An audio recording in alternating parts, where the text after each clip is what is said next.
வணக்கம் தலைவா, அனைவருக்கும் இனிய வணக்கம். இன்றைக்கி நம்ம இந்த வீடியோவில் எதை பற்றி பார்க்க போகிறோம் அப்படின்னு பார்த்தீங்கன்னா, டிஆர்பி மற்றும் பள்ளி கல்வித்துறையில் வந்திருக்க முக்கியமான தகவல்களை பற்றி இந்த வீடியோவில் நாம் இப்போ முழுமையாக நம்ம பார்க்கலாங்க.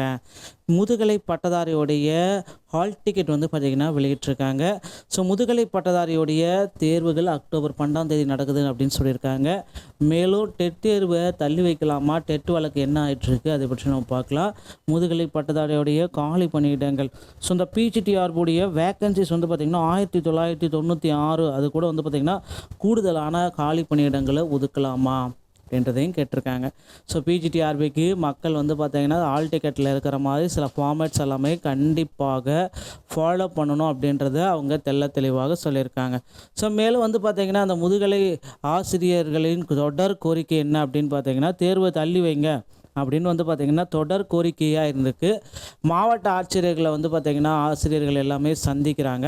ஸோ இப்படி பார்த்திங்கன்னா நாளுக்கு நாள் அந்த முதுகலை பட்டதாரியுடைய ஆசிரியர்களுக்கு பட்டதாரி தேர்வை வேறு தேதிக்காவது மாற்றி வையுங்க அப்படின்ட்டு அவங்க ஒரு பக்கம் கோரிக்கை வச்சுருக்காங்க. ஸோ இப்படி வேறு தேதிக்கு மாற்றி வச்சா பார்த்திங்கன்னா கொஞ்சம் காலதாமதம் கொடுங்க இன்னும் கொஞ்சம். ஆனால் பார்த்திங்கன்னா பிஜிடிஆர்பி சிஎம் செல் ரிப்ளை எல்லாமே ஆல்ரெடி நாங்கள் 90 நாட்கள் கொடுத்துட்டோம், இதுக்கு மேலேயும் காலதாமதம் பண்ண முடியாது அப்படின்ட்டு அவங்க ஒரு பக்கம் பார்த்திங்கன்னா சொல்லிகிட்டே இருக்காங்க. இதெல்லாம் பார்த்திங்கன்னா போகிறப்ப என்ன நடக்கும் அப்படின்றது எல்லாம் முதுகலை பட்டதாரி ஆசிரியர் வேறு தேதிக்கு மாற்ற மீண்டும் மனு கொடுக்கப்பட்டிருக்கு. ஓகேங்களா? ஸோ முதுகலை பட்டதாரி ஆசிரியர் தேர்வினை வேறு தேதிக்கு மாற்ற வேண்டும் என தேர்வர்கள் கலெக்டர் அலுவலகத்தில் மனு அளித்தனர்.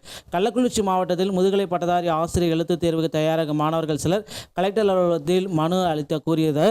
முதுகலை பட்டதாரி ஆசிரியர் போட்டித் தேர்வு வரும் 12ஆம் தேதி நடக்கிறதாக அறிவிப்பு வெளியிடப்பட்டது. பாடத்திட்டம் அதிகரிப்பு, புதிய நடைமுறைகள் மற்றும் போதுமான அளவு கால அவகாசம் இல்லாதால் போட்டித் தேர்வர்கள் மன உளைச்சலுக்கு ஆளாகியுள்ளனர். தேர்வுகளின் நலன் கருதி கால அவகாசம் வழங்கவும் முதுகலை பட்டதாரி ஆசிரியர் தேர்வை நவம்பர் மாதத்தில் நடத்தவும் தமிழ்நாடு ஆசிரியர் தேர்வு வாரியத்திற்கு கோரிக்கை மனு அனுப்பினோம். ஆனால் இதுவரை எந்த பதிலும் கிடைக்கவில்லை. இதனால் உயர்நீதிமன்றத்தில் மனுக்கு தாக்கல் செய்தோம். மனு மீதான விசாரணையில் கோரிக்கையினை பரிசீலனை செய்து உரிய நடவடிக்கை எடுக்குமாறு உயர்நீதிமன்றமும் உத்தரவிட்டிருக்கு. எனவே எங்களது கோரிக்கையை ஏற்று கூடுதல் கால அவகாசம் மற்றும் தேர்வு தேதியை வேறு தேதிக்கு மாற்றுங்க அப்படின்ட்டு மனுவில் கூறியிருக்காங்க.